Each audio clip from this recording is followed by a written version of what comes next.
सकाळ माध्यम समूहाचं सरकारनामा हे नवं साप्ताहिक आजपासून वाचकांच्या भेटीला आलंय।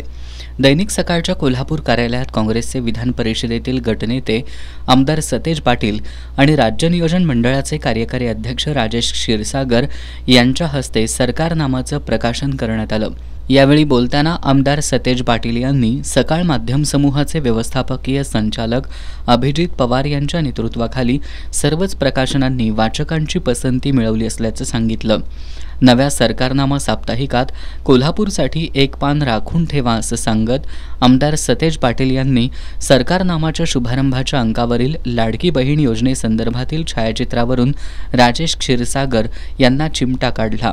वाचकांना राजकीय बातम्या, कारण की शेवटी देशात जी लोकशाही आपण स्वीकारलेली आहे त्यामध्ये निवडणुका ही प्रणाली आपण स्वीकारलेली आहे आणि या निवडणुका राजकारणाबद्दल कुतूहल असणारा हा महाराष्ट्र आहे। कारण की महाराष्ट्रामध्ये राजकीय जागरूकता प्रचंड प्रमाणात आहे आणि म्हणून राजकारणात काय घडतंय, राजकीय समीकरणं कशी बदलत आहेत, राजकीय घडामोडी काय घडतात याची उत्सुकता प्रचंड लोकांना त्या ठिकाणी प्रत्येक टप्प्यावर असते आणि म्हणून मला वाटतं एक चांगली सुरुवात आपण या ठिकाणी केलेलं आहे।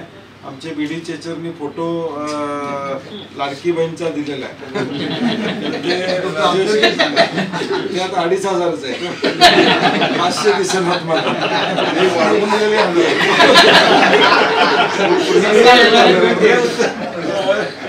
2 महिन्याचे 3000 राज्य नियोजन मंडळाचे कार्यकारी अध्यक्ष राजेश क्षीरसागर यांनी सुद्धा सकाळ माध्यम समूह आणि कोल्हापूरच्या पत्रकारितेसह डॉक्टर डी.वाय. पाटील परिवाराच्या शैक्षणिक क्षेत्रातील योगदानाचे कौतुक केलं। किंवा पवार घराण्याच्या बाबतीत तसंच त्यांच्या घराण्याच्या बाबतीत देखील तेवढंच बोललं पाहिजे, कारण हे पाटील घराणा असेल म्हणजे डी.वाय. पाटील ग्रुपच्या माध्यमातून देखील अनेक युवक घडलेले आहेत, अनेक डॉक्टर्स घडलेले आहेत आणि खऱ्या अर्थानं जे सत्य आहे ते मान्य केलं पाहिजे, राजकारणाचा भाग सोडला तर।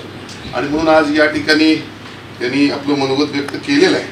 गेल्या अनेक वर्षामध्ये सकाळ आमच्या पाठीशी ठामपणे राहिलेला आहे, कार्यकर्त्याच्या पाठीवर राहिलेला आहे आणि मी पाहतो नेहमी कोल्हापूरची बंडीसाहेब पत्रकारिता थोडी वेगळी आहे आणि कोल्हापूरची पत्रकारिता ही देखील सच्ची आहे, सच्च्या कार्यकर्त्याच्या पाठीशी नेहमी उभं राहणारे आहे, कार्यकर्त्यांच्या पाठीशी उभं राहणारे आहे, आंदोलनकर्त्याच्या पाठीशी उभं राहणारे आहे। यावेळी सकाळचे कार्यकारी संपादक निखिल पंडितराव, वरिष्ठ वितरण व्यवस्थापक महेश डाकरे, मुख्य बातमीदार निवास चौगुले यांच्यासह दैनिक सकाळचे सर्व प्रतिनिधी उपस्थित होते।